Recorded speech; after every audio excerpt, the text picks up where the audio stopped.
Bonjour mes élèves, aujourd'hui on va faire une séance de lecture. Prenez vos livres à la page 122 et suivez avec moi.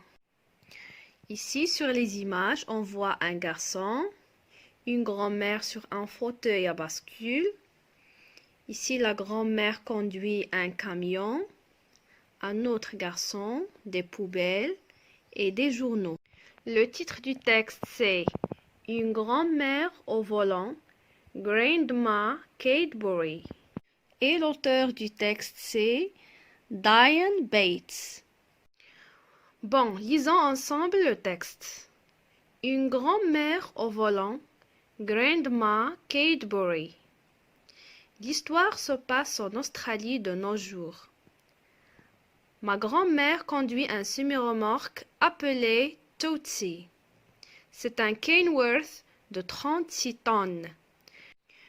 Grandma voyage en général d'un état à l'autre en transportant toutes sortes de choses, des pièces détachées d'automobiles ou des boîtes en carton. À la mort de Grandpa, il y a 3 ans, elle a repris l'affaire et depuis, elle sillonne les routes. Quand elle est devenue camionneur, j'ai failli mourir de honte. Je pensais qu'une grand-mère de 67 ans passait son temps à tricoter ou à faire du crochet, assise dans un fauteuil à bascule. Mais ce n'était pas le cas de Grandma. Je ne parlais de ma grand-mère à personne. Mais un jour, Billy Steiner, un garçon de ma classe, l'a vue.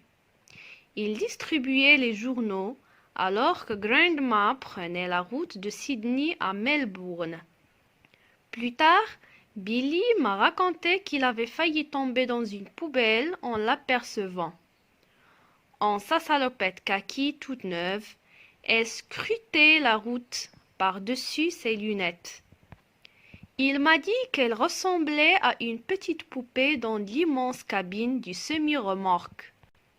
En arrivant à l'école, Billy a propagé la nouvelle. Je me suis caché derrière la remise en souhaitant mourir.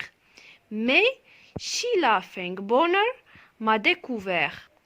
Je sais pour ta grand-mère Cadbury, m'a-t-elle dit. Mon prénom est Steven, mais on m'appelle Cadbury à cause de mes taches de rousseur qui, paraît-il, ont la couleur du chocolat. Qu'en penses-tu? Ai-je murmuré.